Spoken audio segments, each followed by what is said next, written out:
Tonight, true stories of caring efforts to save lives on Rescue 911.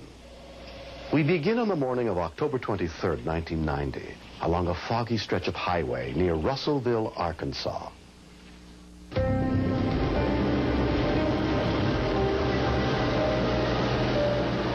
You can see these log trucks going down the road all the time with these big, huge pine logs hanging out the back, and I don't know how many times you'll pull up behind those and just look at that and think, my God, you know, if a person ever hit one of them, you know, it would be over.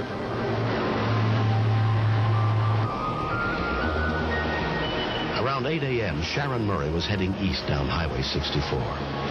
Every morning, she took her daughter Jennifer to the school where she worked after dropping 13-month-old Tessa at the babysitter's.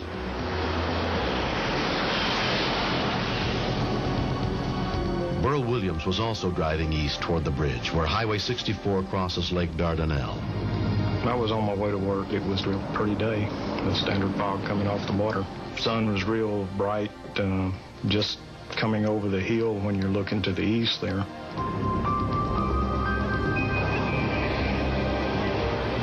Trucker Bobby Noakes was hauling a load of logs. I was coming down Mill Creek Road and got to Highway 64. I looked both ways and started to make a turn off of 64. But I didn't see nothing coming over the hill.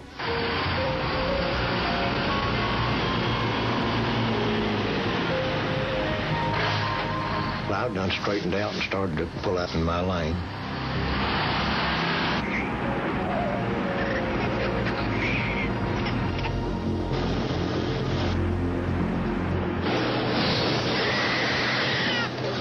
I never did feel her when she hit my truck. I just looked in my mirror and I've seen her on the logs. I heard the impact and saw the van bouncing up and down as the truck was coming to a stop. You could see those logs coming all the way out. When I got out of the pickup going up there, I didn't expect to find anybody alive. When we continue. I just had a sinking feeling. I just thought, how in the world are we going to be able to get anyone out of this?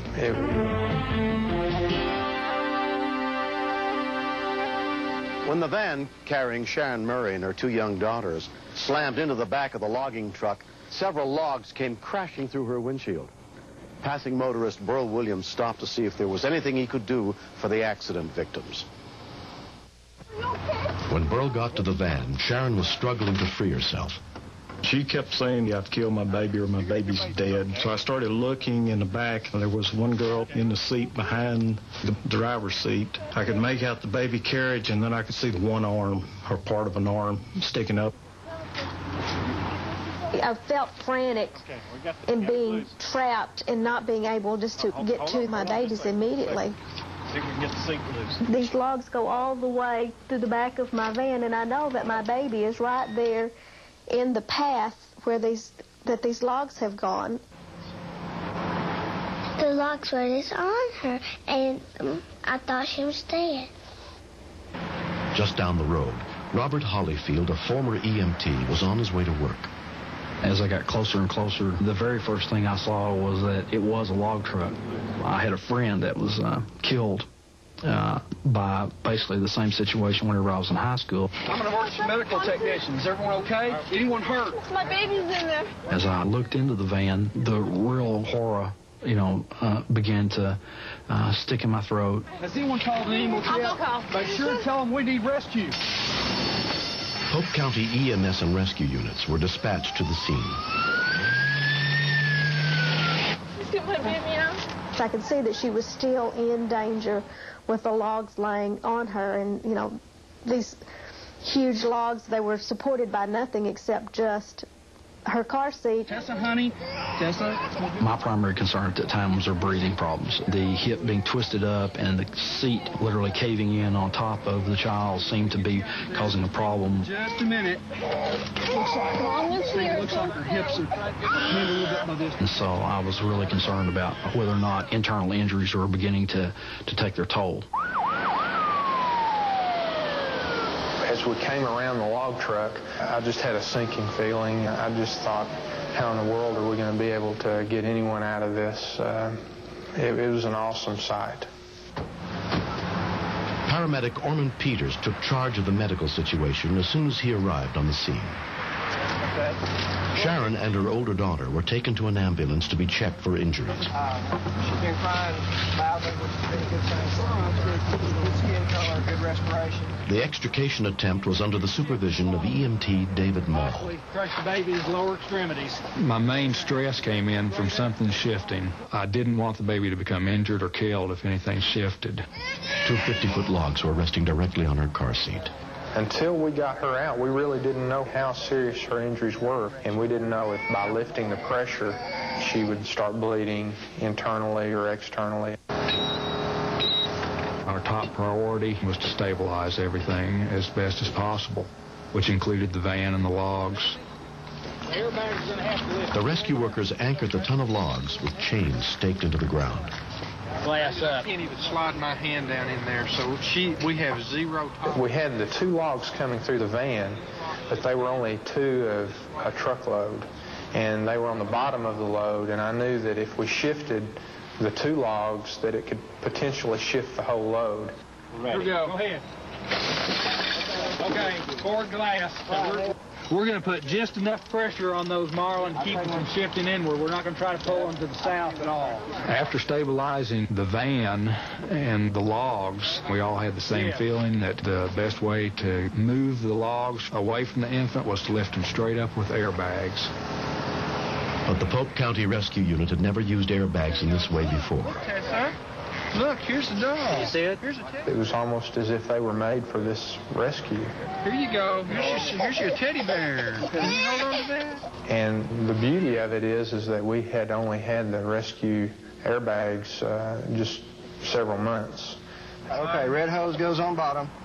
So if I forget, somebody knows. And we were all ready. Everyone was ready and in position. And then we kind of said, okay, let's go with it. Let me get my hand in there. Okay, on Orman 6. We eased the logs up very, very slowly.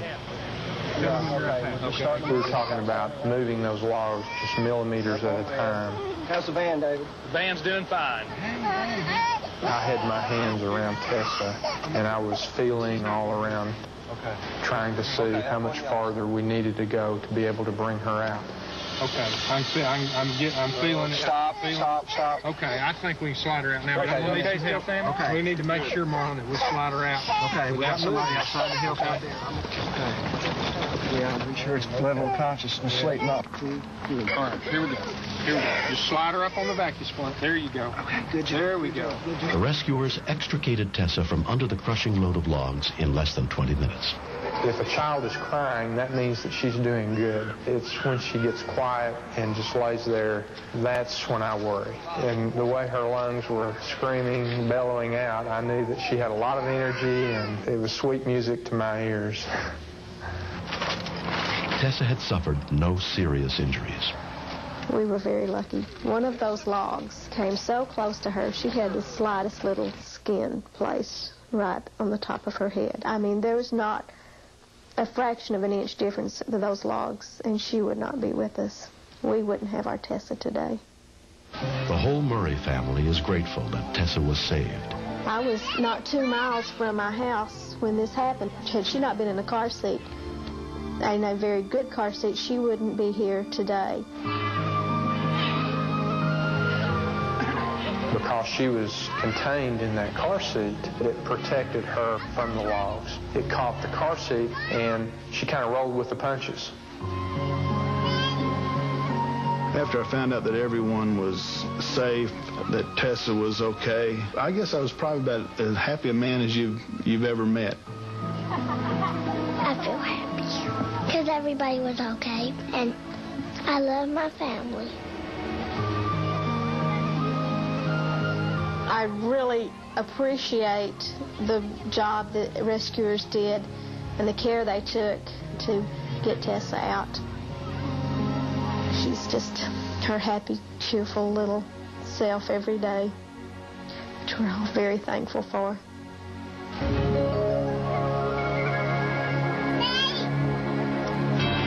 Next. That was the most helpless feeling in the world. I felt at that point that Ryan was slipping away. How long was he